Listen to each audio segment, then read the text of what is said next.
Hello, my friend from FIDO Alliance. Good afternoon. I'm Brenda Hu from the Financial Supervisory Commission in Taiwan. Our commission is the sole regulator in Taiwan in financial markets.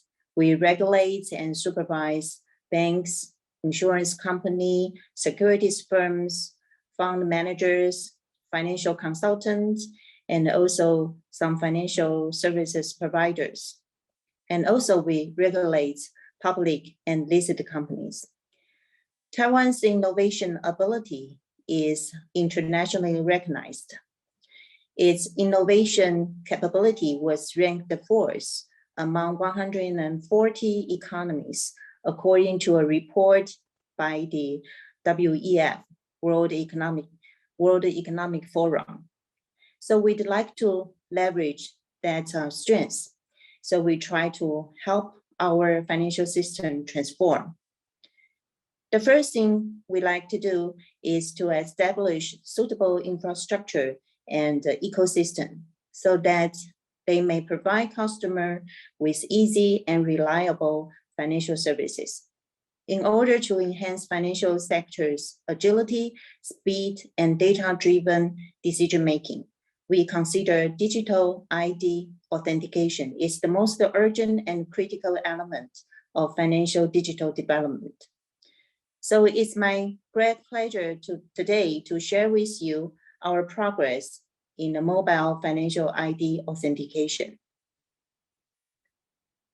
For the following 20 minutes, I'm going to give you some idea about why we start this program and what we try to achieve through the Fintech development roadmap.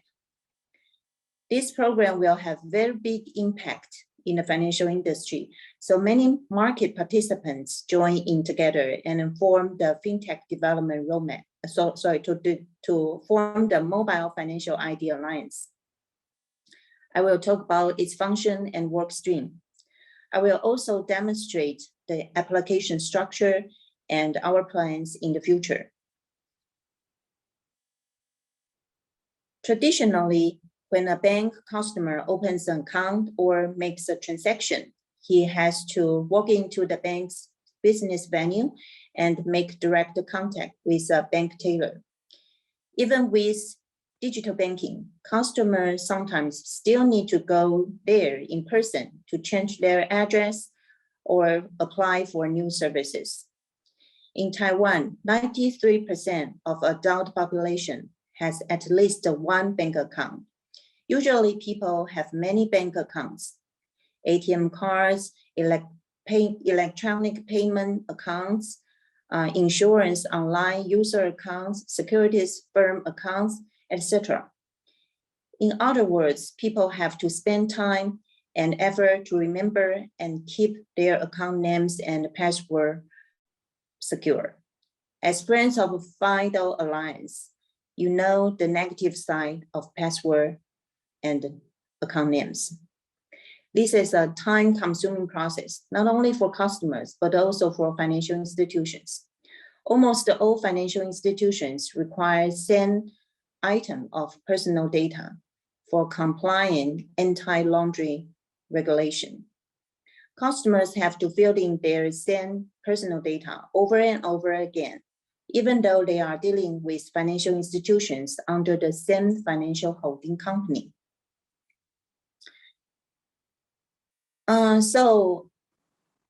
Because these personal data are not allowed under the current financial regulations to transfer from one institution to another, even with the consent of the customer. This duplication and lack of interoperability hinder the digital development of our financial sector. So last year, we rolled out this plan called Fintech Development Roadmap. It serves as a 3-year policy demonstrating what areas the regulator would like to pursue and what issues we'd like to solve, so that financial institutions may have prior preparation. In the roadmap, we promise that we will do 2 things. We will amend our rules to facilitate the data sharing. We also specify that a standard mechanism for mobile ID verification will be developed. The tool will help alleviate the pain points I just mentioned and increase the agility of digital financial services. The standard mechanism for mobile ID verification includes many aspects, but incorporating FIDO authentication is our first and critical part in the mechanism.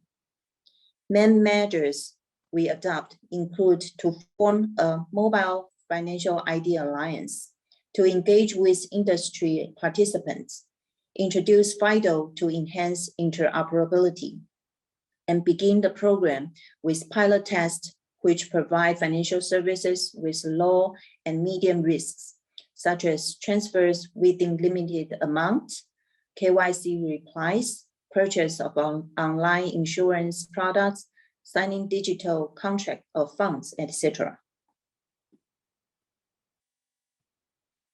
The program of mobile financial ID authentication is an infrastructure in the financial sector, so we'd like to involve many market participants. The alliance was created in last May and attracted more than 130 participants to join. Under the alliance, we set up 3 committees. The technical committee is to deal with structure design, specifications, and technical support for financial institutions. The Financial Services Committee is to coordinate and decide what services to be delivered in what time frame, identify what resources they need to carry out services, and propose relevant self-regulations. The Security Control Committee reviews and gives advice on security issues under the technical structure and add safeguard requirements in self-regulations. Our FIDO application of the program has a few features as I demonstrate here. Before I talk about them, I'd like to give you some background information so that you can better understand our design. In the financial sector, security is top priority. Traditionally, financial institutions will use our national card to identify a customer. However, our national ID card is not digitalized yet, so we use bank ATM card as a substitute. Most of our ATM cards have IC chips, except for those issued a very long time ago. IC chip cards store cardholders' basic information. So in our program, we only accept ATM cards with IC chips on it. An ATM card is issued to a customer after the customer's ID is physically verified with his national ID card and has an associated bank account. Therefore, a customer's ATM card somehow represents its identity. Virtual banks, on the other hand, do not physically verify a customer's national ID card. As such, in our program, we do not accept ATM cards issued by virtual banks at this stage. So the ATM cards should have an IC chip and be issued by a bank that previously performed physical customer ID verification. Under those premises, people can use any ATM cards bundled with FIDO, biometric, and cell phone.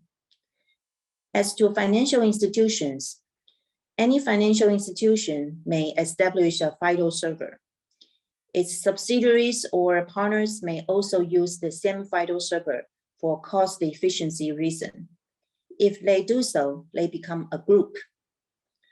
In that way, there will be many FIDO servers in the financial market, so we call it Disperse model. Common ID authentication within the group is efficient, but if we'd like to expand the scale, it will become complicated because the group needs to build outside connections. As you can see, the right-hand side of the graph, each circle is like a group. A circle needs to build 4 partnership connections to make information sharing workable among the whole system.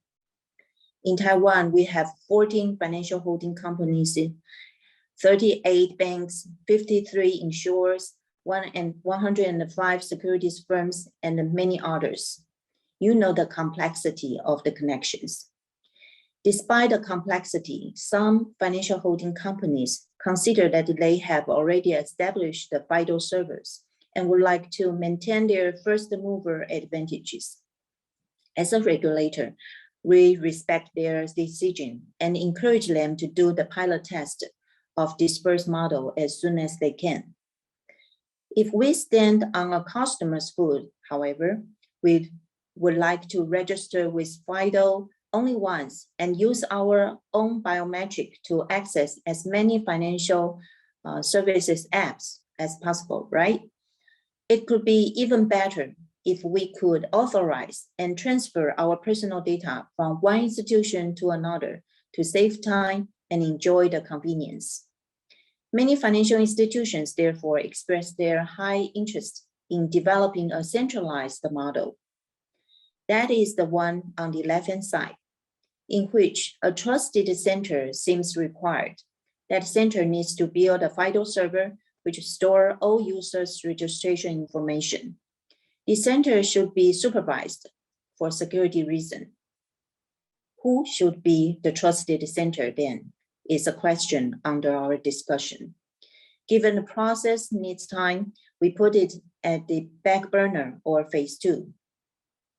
Our goal of the program is to facilitate ID authentication, verification, and even cross-institution transactions. We may need to add in some techniques such as Open ID Connect or OAuth to allow the information to share among financial institutions and further techniques for electronic signatures. Let me give you a clear picture of what we are going to do in the Disperse model. Let's say there is a customer.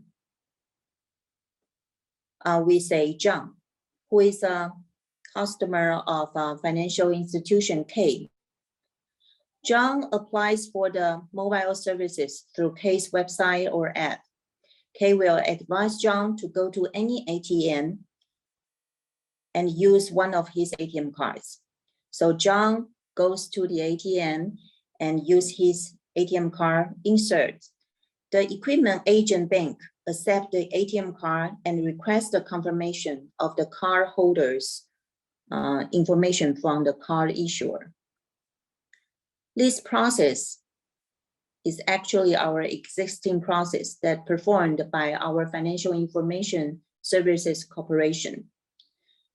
So if the card issuer confirms that card is a valid card and the card holder is John, then the ATM will generate a QR code and ask John to scan the QR code and go to FIDO registration. In this step, John is verifying his identity again by using his ATM card. And when he scanned the QR code using his cell phone and K's app, adding his biometric with FIDO, all information is bundled and a key pair generated. During the registration, information and public key will be sent to the FIDO server. For registration, the bank that established the FIDO server will then request a confirmation of ID verification from the FISC and from the equipment agent bank. The confirmation result will then flow back from the equipment agent and the FISC. This procedure is to make sure that John information is not modified in the process. If there is nothing wrong, the registration of FIDO is finalized. Next time, when John would like to access the institution K's app to get services, he can directly use his biometric only without remembering any account name and passwords.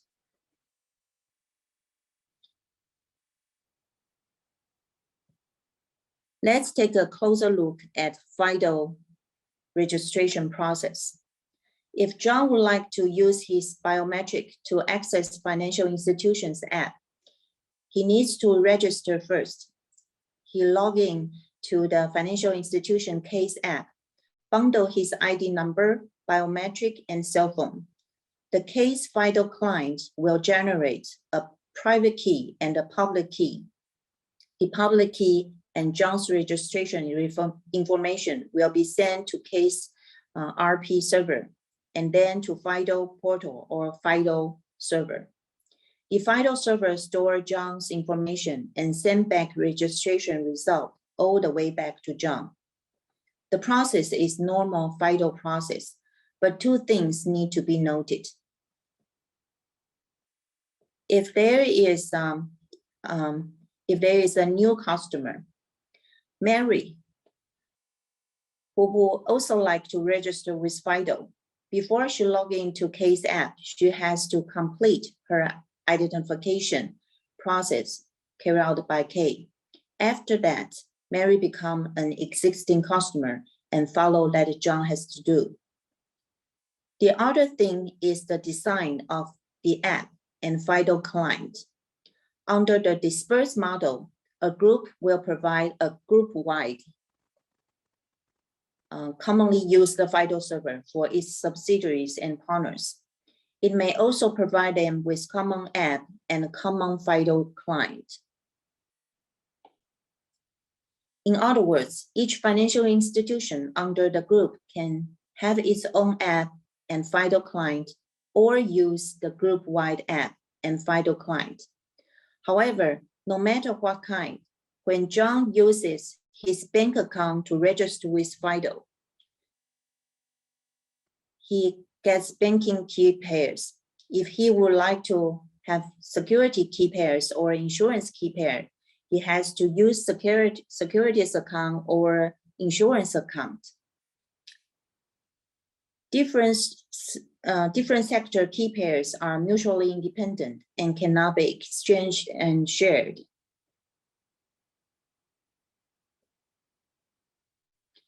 After registration is completed, John can then choose to use FIDO verification next time when he uses institution case app. The process is basically the same, but the information flow becomes identity verification.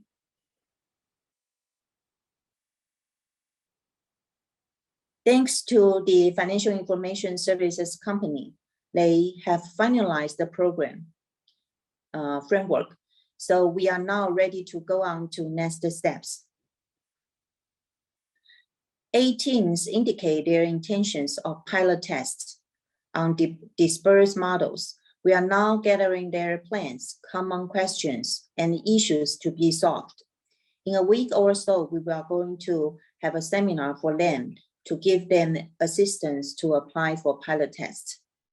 We will also organize several meetings to discuss the centralized model, deciding who will be the trusted center and what issues need to be addressed if a centralized model is adopted.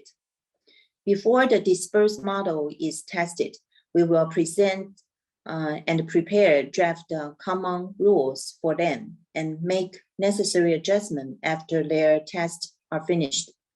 We will also develop best practice for market participants to use. Our program is an industry-wide infrastructure, given that any digital application may quickly cause reactions, sometimes far from our imagination. We need to move forward fast with caution. Our security control committee already found some areas not addressed by the FIDO rules. So it is going to add some new requirements in the self-regulation. Before implementation, we will make sure that security and protection measures of every step is thoroughly reviewed so that the program will create value for our market. It's our first time using FIDO and also our first time inviting market participants to use the industry-developed framework. We look very high on this application. There may be some room for us to improve. So we are very looking forward to your suggestions and support. Thank you.